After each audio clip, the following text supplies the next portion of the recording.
네, 안녕하십니까. 국어강사 배성재입니다. 저는 대치 두각학원을 거쳐서 현재 미래탐구학원에서 풍문고등학교를 담당을 하고 있습니다.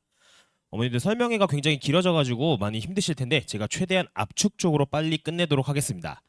자, 일단은 우리 풍문고등학교 같은 경우에는 교과서를 출판사 미래엔 신유식 교과서를 사용하고 있습니다. 그리고 제가 오늘 풍문고 국어 설명회에서 말씀드릴 거는 시작도 교과서, 끝도 교과서입니다. 즉 풍문고등학교 같은 경우는 교과서를 정말 심도 있게 나가는 학교라고 생각해 주시면 될 것 같고, 외부 지문 출제 비중도 거의 없고 이 교과서 하나로 모든 것을 끝내는 학교가 풍문고라고 생각해 주시면 될 것 같습니다.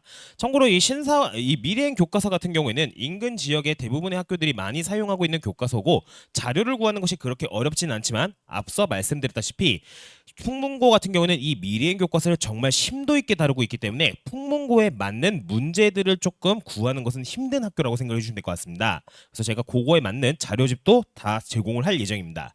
자, 작년에 시험 범위 같은 경우에는 지금 보시면 아시겠지만 1단원부터 2단원까지 정말 교과서의 순서를 그대로 나갔다는 게 풍문고의 특징입니다. 즉 교과서를 굉장히 심도 있게 나가는 학교다 보니까 실제로 뭐 인근에 있는 다른 학교 같은 경우에는 1단원 중에서는 1-1과 1-2 두 가지만 사용한다거나 보통 이런 경우가 되게 많은데, 풍문고 같은 경우는 2단원씩 1단원까지 교과서의 순서 그대로를 사용한다는 것이 매우 특징적이라고 생각해 주시면 될 것 같습니다. 문항수 자체는 20문항하고 서답형 6문항으로 그렇게 문항수가 많지는 않지만 지금 보시면 알겠지만 서답형 6문항의 배점이 35점으로 배점이 매우 높은 편입니다. 다른 과목도 마찬가지겠지만 이 풍문고 같은 경우는 시험에 변별력을 주는 요소가 교과서의 심도 있는 서술형이라고 생각을 해주면 될 것 같고, 교과서의 서술형에 대해서 반드시 대비가 되어 있어야 되는 학교라고 생각을 해주시면 될 것 같습니다. 자, 풍문고의 시험 특징인데 앞서 말씀드렸다시피 교과서입니다. 즉 교과서의 순서에 충실하게 진도를 나갑니다. 그리고 두 번째, 시험 범위가 적기 때문에 그만큼 교과서 내용에 대한 깊이 있는 이해를 물어봅니다. 즉 서술형 문항들을 봤을 때 와, 이런 것까지네? 이런 문제는 하나도 없습니다. 하지만 이걸 낼만 했다. 근데 이거를 이렇게까지 학생들이 쓸 수 있을까 싶은 서술형들이 굉장히 많은 게 특징이기 때문에 충분히 나올 만한 것들에 대해서 학생들은 반드시 서술형을 쓰는 훈련이 되어 있어야 됩니다. 즉 제가 내신 대비 기간에는 항상 학생들에게 서술형 예상 문제들을 제공을 하고 답안을 쓰는 훈련을 할 겁니다. 그래서 시험장에서 바로 아웃풋으로 출력을 할 수 있도록 그렇게 지도를 할 예정입니다. 자, 세 번째, 이게 사실 풍문고 시험의 특징 중에 하나인데 교과서의 순서대로 나가다 보니까 다른 학교들은 다 있는 1학기 중간고사의 문법이 출제가 되지 않습니다. 즉 1학년 때는 이 문법이 크게 4가지가 나오게 되는데 의문의 변동, 한글 맞춤법, 그리고 문법 요소, 그리고 중세국어, 이렇게 크게 4개 테마가 있습니다. 그래서 4개 테마를 보통 1학기 중간 기말, 2학기 중간 기말 이렇게 나눠서 나가는 게 일반적인 반면, 풍문고 같은 경우는 이 교과서의 순서를 지키다 보니 중간고사에 물법이 출제되지 않고 기말고사에 의문의 변동과 한글 맞춤법 2개가 동시에 들어가게 되는 겁니다. 그래서 상대적으로 학생들이 어려워하는 영역이 문법이기 때문에 이 문법이 기말고사의 비중이 굉장히 많이 올라간다는 게 특징이라 생각해 주시면 될 것 같고, 중간고사에서는 이 문학에서 출제되는 서술형이 변별력 포인트라고 생각을 해주시면 될 것 같습니다. 자, 네 번째, 앞서 말씀드렸다시피 풍문고는 교과서 하나로 끝을 보는 학교이기 때문에 외부 지문 출제 비율 역시 높지 않은 편입니다. 그렇다고 외부 지문이 나오지 않는 것은 아니고 제가 뒤에서 문제를 설명드릴 건데, 그리고 풍문고 같은 경우는 추가 프린트가 나가긴 하지만 그게 화법과 작문이라든지 이런 모의고사 기출 지문을 쓰고 있기 때문에 외부 지문은 사실 그렇게 변별력 포인트까지가 되지는 않는다고 생각해 주시면 될 것 같습니다. 자, 다섯 번째, 앞서 말씀드렸다시피 서술형인데 이 서술형 같은 경우에는 빈칸 채우기 유형이 출제가 되지만 이 빈칸 채우기 유형 마찬가지도 조건 자체가 매우 까다롭기 때문에 반드시 서술형에 대해서 쓰는 훈련이 되어 있어야 된다고 생각하시면 될 것 같습니다. 실제로 풍문고 서술형 부형을 보게 되면은 이건 학교 선생님이 채점을 도대체 어떻게 하실까 싶을 정도로 조건이 굉장히 까다로운 경우들이 많아서 이 조건에 맞춘 답안을 쓰는 훈련이 되어 있는 학생들만이 풍문고 시험에서 좋은 점수를 가져갈 수 있다. 요걸 생각해 주시면 될 것 같고, 마지막 일단은 별변의 포인트는 앞서 말씀드렸다시피 서답형인데 답이 열려있는 서술형 유형이라고 제가 썼는데 이건 학생들의 입장에선 답이 열려 있습니다. 즉, 이건 이렇게도 쓸 수 있고 저렇게도 쓸 수 있지 않을까라고 생각하기 쉬운 유형인데 사실 답은 하나의 길로 정해져 있습니다. 즉, 선생님이 원하시는 그 포인트가 무엇이었는지를 문제에서 파악을 하고 쓸 수 있어야 된다는 건데 그렇다면은 반드시 교과서 학습 활동과 내용 본문에 대해서 심도 있는 이해가 꼭 이루어져야 되는 학교가 풍문고라고 생각해 주시면 될 것 같습니다. 자, 그럼 제가 실제 문제를 바탕으로 풍문고의 특징을 조금 설명을 드리도록 하겠습니다. 자, 일단 이게 풍문고 선택형 문제에 나왔던 건데 이 문제가 조금 특징이 있어서 제가 좀 넣어놨습니다. 지금 보시게 되면은 if2 안에 사실 학생들이 처음 보는 지문입니다. 즉, 이 지문에서 공간과 장소라는 의미가 각각 무엇인지를 독해를 해내야 되고 이것을 시험범위였던 달밤이라는 소설에 적용을 시킴으로써 학생들이 답을 골라내야 되는 유형입니다. 전형적인 수능형 문항으로 실제 수능에서도 이런 식의 출제가 되고 있기 때문에 즉 수능형 사고를 바탕으로 이런 문제를 적용할 수 있는 훈련이 되어 있어야 된다고 생각을 해주시면 될 것 같습니다. 자, 두 번째 서답형인데 빈칸 채우기 유형입니다. 지금 보시면은 이런 A, B, C 각각 본문에 있었던 단어의 의미를 쓰는 문제라서 사실은 그렇게 어렵지 않은 유형이지만 이 풍문고 같은 경우에는 조건으로 살던 당시의 상황이 드러나도록 서술할 것, 즉 이 조건 하나 때문에 아이들은 답안을 쓰는 게 망설여지게 되는 겁니다. 그래서 이 풍문고 같은 경우는 이런 출제될 수 있을 때 이런 출제될 수 있는 예상되는 유형들의 이런 조건에 대해서 어떻게 쓸 것인가에 대한 훈련이 반드시 되어 있어야 되고 실제 대비 기간에는 이런 거에 포커스를 맞춰서 진행이 될 예정입니다. 자, 그리고 다른 서답형도 마찬가지. 시에 제시가 됐던 표현법, 역설법이라는 표현법을 바탕으로 같은 시인의 다른 작품에 적용을 하는 문항입니다. 보통 뭐 낯선 지문들을 학생들이 해석을 하는 것을 되게 어려워하는데 풍문고 같은 경우는 감상, 즉 해석이 아닌 이런 표현법상의 특징을 이 낯선 시에서 외부 지문에서도 찾을 수 있는지를 묻고 있습니다. 즉 표현상의 특징에 대한 이해가 있고 그 이해를 바탕으로 지문에 적용을 하는 훈련이 되어 있어야 되고 얘도 마찬가지로 이런 구체적으로 서술할 것이라든지 뭐 보기 이해 내용을 바탕으로 서술한다든지 상징적 의미를 포함한다든지 이런 식의 조건들이 까다롭기 때문에 풍문고는 반드시 서술형에 대한 대비가 되어 있어야 된다라고 생각을 해주시면 될 것 같습니다. 자, 그러면 조금 더 구체적으로 제가 난이도별로 문제를 나눴는데 풍문고 시험 유형에서 대부분의 문제는 거의 다 난이도가 하지만 상이되는 이유는 서술형 때문인데 일단 이런 문제들이 굉장히 많이 나옵니다. 즉 시어의 의미, 시구의 의미를 물어보는 문제들입니다. 근데 이런 문제들은 사실 선지 지금 구성 자체가 자습서에 써져 있는 내용을 그대로 출제가 되고 있기 때문에 이런 문제들은 반드시 맞추고 넘어가는 게 고득점을 향한 전략을 생각해 주시면 될 것 같고 교과서를 거의 끝까지 물어보는 학교이기 때문에 반드시 자습서에 있는 내용들은 다 숙지가 되어야 된다고 생각을 해주시면 될 것 같습니다. 자, 두 번째 아까 말씀드렸던 문항이기 때문에 얘는 그대로 그냥 넘어가도록 하겠습니다. 제 외부 지문을 적용하는 수능형 문항이다라고 생각해 주시면 될 것 같고 세 번째 요 문제가 사실 학생들 입장에서 굉장히 어려웠을 문제인데 달밤이라는 소설의 시점 당연히 소설을 공부하기 때문에 학생들은 시점에 대한 개념을 공부하게 됩니다. 근데 보통 일반적인 학생들은 달밤이라는 작품이 원래 소설이 1인칭 관찰자 시점이기 때문에 그 1인칭 관찰자 시점에 대해서만 공부를 하게 됩니다. 근데 이거는 학교 선생님이 본문의 시점을 뒤틀어서 새로 쓴 지문입니다. 즉 1인칭 관찰자 시점뿐만 아니라 소설 시점 전반적인 이해를 바탕으로 본문과 이 달라진 내용의 차이점이 무엇인지 즉 소설 시점에 대한 개념이 심도 있게 이해가 되어 있어야지 즉 이 서술형 답안을 작성을 할 수가 있는 겁니다.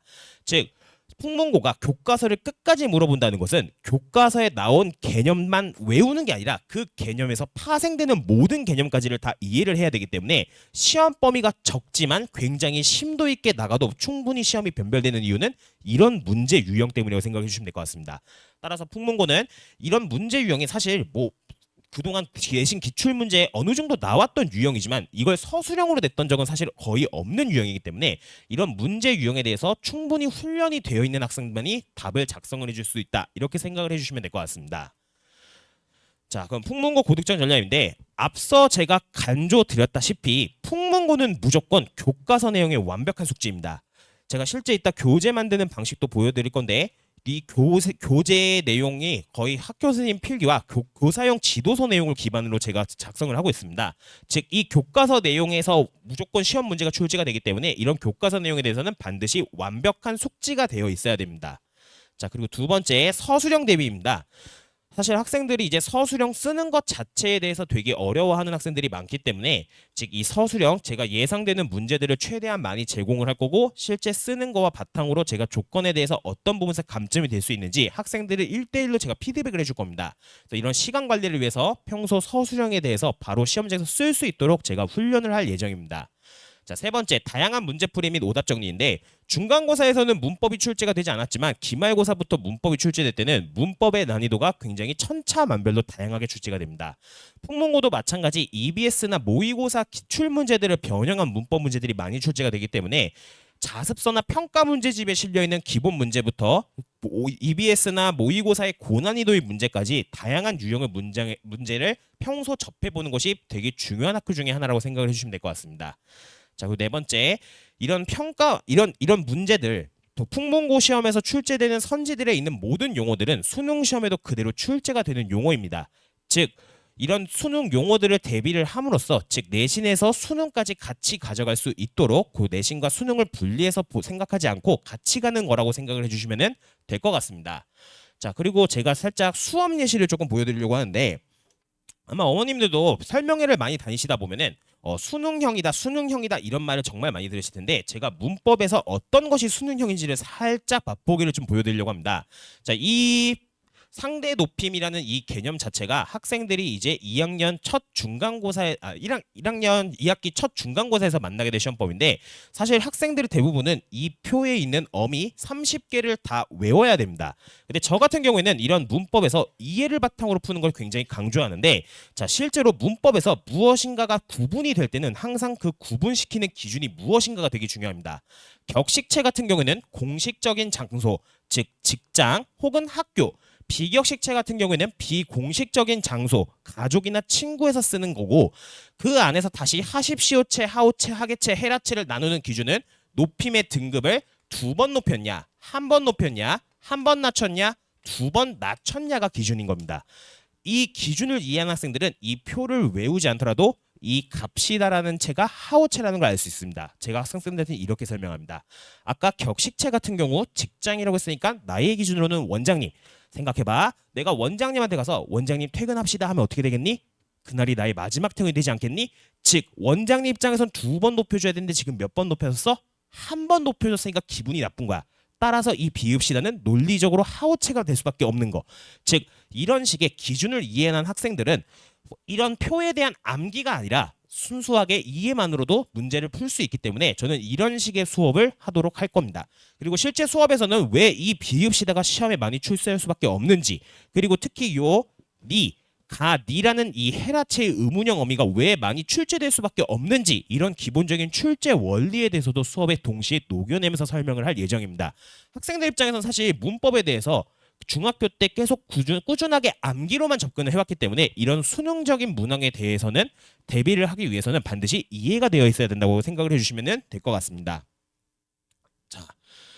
자, 우리 풍문고 같은 경우에는 3월 10일에 개강을 할 예정이고 작년 기준으로는 한 3월 17일 정도 개강을 하면은 될 것 같긴 한데 일단은 제가 3월 10일에 개강을 해서 만약에 시험 전에 1차가 남는다고 하면은 무료 특강이라든지 오늘 혹은 학생들을 1대1로 불러서 내신 대비 클리닉을 한다든지 이런 식으로 진행을 할 예정이고 풍문고는 일요일 10시부터 1시 오전 시간에 진행이 될 예정입니다.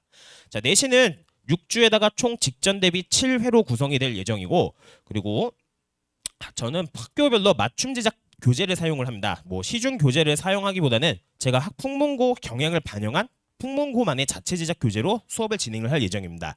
그리고 마찬가지 앞서 말씀드렸다시피 미래행 교과서가 자료가 굉장히 많은 학교임에도 불구하고 풍문고는 그 교과서를 정말 심도 있게 다루는 학교이기 때문에 그 경향에 맞춘 제가 과제집을 주간지 형태로 제공을 할 예정입니다. 저 주간지 같은 경우에는 데일리 국어처럼 즉 매일매일 학생들이 조금씩 풀 수 있게끔 체화할 수 있게끔 그렇게 제공이 될 예정입니다. 그리고 네 번째, 표현법. 일단 중간고사 첫 시험에서는 표현법과 관련된 문제들이 잘 많이 나오진 않습니다. 이건 본문 내용상의 특징 때문에 그런데 기말고사 때부터는 또 이런 표현법과 관련된 연계 대비가 많이 나오기 때문에 제가 대치 지역, 인근 지역에서 기출이 됐던 모든 예운들을 바탕으로 만들어서 학생들에게 이걸 제공할 예정입니다. 그리고 이런 추상적인 개념의 암기는 그만하고 제가 이 공식화를 통해서 이 표현법은 어떤 판단 기준 세 가지를 바탕으로 잡으면 돼 이런 식의 체화의 과정을 거칠 거고 이 표현법 연계 대비를 제가 클리닉 시간에 따로 진행을 할 예정입니다. 자, 제가 내신 교재 만드는 방식인데 특목고는 워낙 교과서가 중요하기 때문에 이런 교과서 자습서의 내용 그리고 출판사에서 선생님들 수업용으로 제공이 되는 교사용 지도서가 있는데 이 주석 교과서에 있는 내용 그리고 학교 선생님들의 필기 사실 풍문고 학교 선생님들의 필기는 이 교사용 지도서와 거의 비슷합니다. 근데 거기서 이제 좀 추가적인 내용들을 제가 모두 종합을 하여서 하나의 교재에 다 녹여내고 있습니다. 그래서 시험 2주 전부터는 학생들이 이 단권화된 교재를 들고 다니면서 이 한 권으로 시험을 대비할 수 있도록 그런 식으로 진행을 할 예정입니다. 자, 관리 프로그램인데 매주 복습 테스트를 통해서 학습 상태를 점검할 예정이고 그리고 두 번째 복습을 위해서 제가 영상을 찍어서 모든 강의를 유튜브에 제공을 할 예정입니다. 그리고 제 유튜브에 학생들이 잘 모를 만한 표현법들이란 거가 이런 관련된 강의들을 제가 항상 제공을 하고 있기 때문에 언제든지 편하게 복습을 할 수 있도록 제가 강의를 제공할 예정입니다.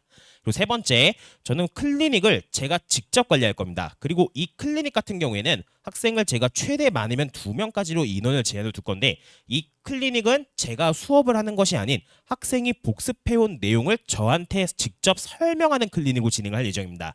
실제로 이런 클리닉이 학생들을 위주, 학생들이 스스로 하는 클리닉이 되면 학생들이 성적이 당연히 오를 수밖에 없기 때문에 그래서 저는 항상 이런 방식을 고집하고 있고 이렇게 해서 학생 성적을 올릴 수 있도록 그렇게 관리하도록 하겠습니다.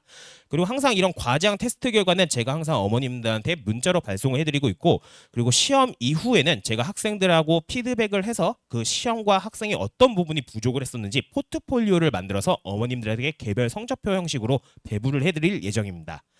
자, 일단은 긴 설명에 들어주시느라고 감사했습니다. 네, 국어강사 배성재였습니다. 감사합니다.